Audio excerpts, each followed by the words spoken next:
My next canning project today is my tomatoes. I've started beets already and I'm doing my tomatoes, and I'll show you what I'm doing here. And the first thing that I do is to drop the tomatoes down in some boiling water. Let me grab my slotted spoon, and the ladle came out of the bucket with it, but I'm just going to show you here.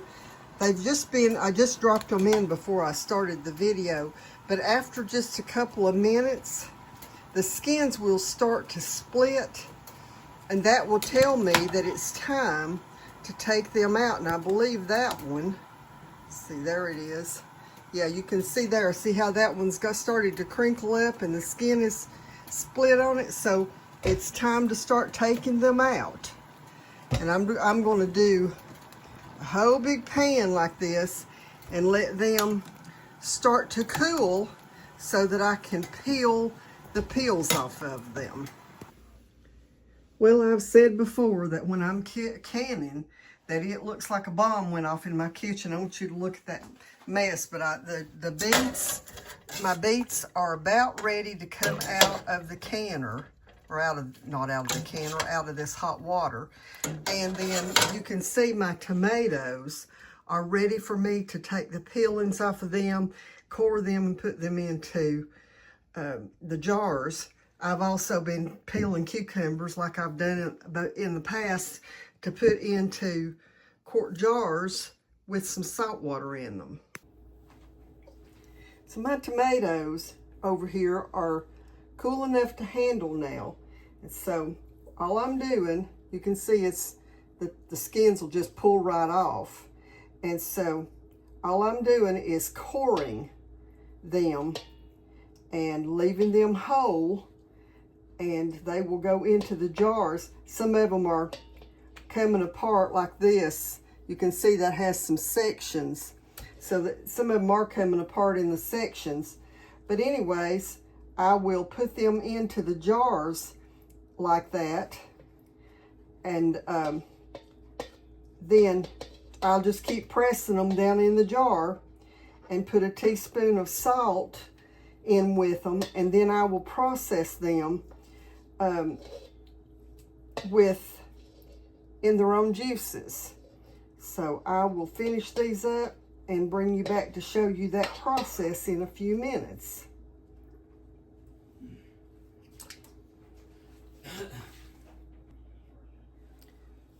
I've got almost a full bowl here of the tomatoes that I have peeled. There's still just a few in my big pan back here, but now I want to show you what I'm going to do is just take the whole tomatoes and push them into the jars like that.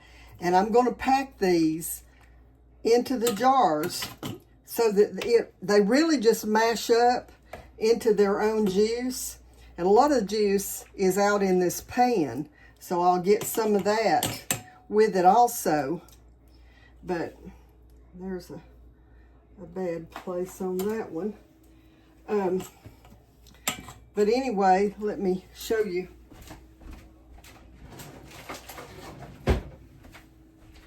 Y'all have seen me use this tool before, and all I'm doing here is just pushing them down into the jar, and you can see the juices. I think you can see that. You can see the juices as it comes up in this jar, and so I'll keep filling it, and that'll actually mash out a lot of the air bubbles as well. But I'll still go in and use the debubbler to make sure that I don't have any excess bubbles in it. You can see, I believe you can see right here that this jar is up to where it's supposed to be on the jar, but look how pretty those are. And it's nothing but tomatoes in their own juices that I'm doing there. And so I'll finish these, and then I'm probably going to pressure can these. For me, it's just easier to bring them up to pressure, and you know, leave them in the pressure canner. I think it's 10 or 15 minutes. I always look it up and make sure. I'll probably leave something written on the video to tell you exactly how long I will pressure can these for. But these have cooled, so I will start them in a cool canner and get them going like that. So I'll bring you back in a bit and show you what else I'm doing. I should have told you whenever I first started, go through your tomatoes and try to find the ones that don't have blemishes and stuff on them. But if you miss one, like you can see here, I've got one that's got a spot on the side of it. Whenever I'm peeling the tomatoes, I always go through as I'm peeling them and I cut below that spot so that there's none of it left on there. I cut the little piece at the end of it off and then cut the core out of it. And sometimes there will be places in the tomato that are, I don't think they're really rotten, but they're just starting to get soft and they'll turn white. And I usually cut that out too. I've not seen any of these that have anything like that on them, but basically I'm just coring the tomatoes, and if the little black spot on the end is still there, I cut it off. And I've already got 7 quarts back there ready to go into my canner. But, and I've got about maybe 4 or 5 of these left. And so probably, usually a half a bushel will give you about 10, 11 quarts, something like that. And so that's about what I'm getting from these.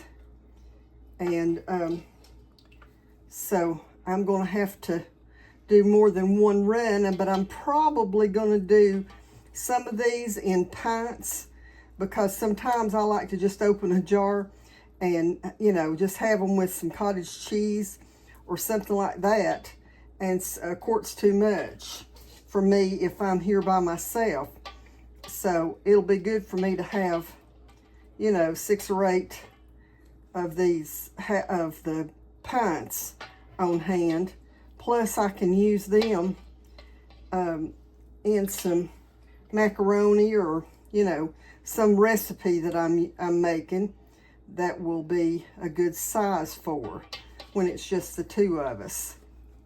So I'm going to get the rest of these into the jars and get them into the canner, and then I'll show you what they look like.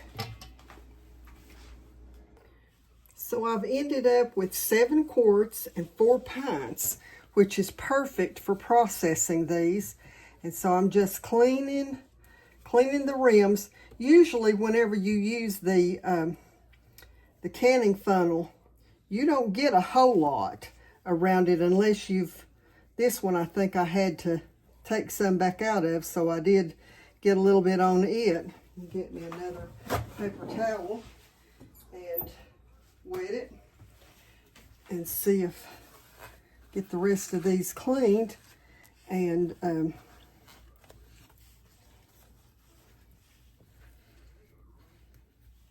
that one's got just a bit too much in it. Let me see if I've got one. Yeah, back there's one that could use a couple of teaspoons, and that'll be perfect. So clean that off and clean this last 2 off. They're coming off pretty clean to begin with. So then get some lids on all of them, and we'll get them into the canner. So there's 10 quarts total toward my total needed tomatoes for this year. And I'll be going back to get more because I'll be doing some juice real soon. So show you what they look like when they come out of the canner. I just realized I did not put my salt in any of them before I put lids on them, so I had to take the lids back off. So but it would not have hurt them. I have done some without salt in the past, but it wouldn't have been as good, you know, just opening a jar to eat them. Have to add the salt then. But anyways, I'm just putting the lids on, finger tight and just a little beyond where they start to tighten. And so anyway, that's the way it works.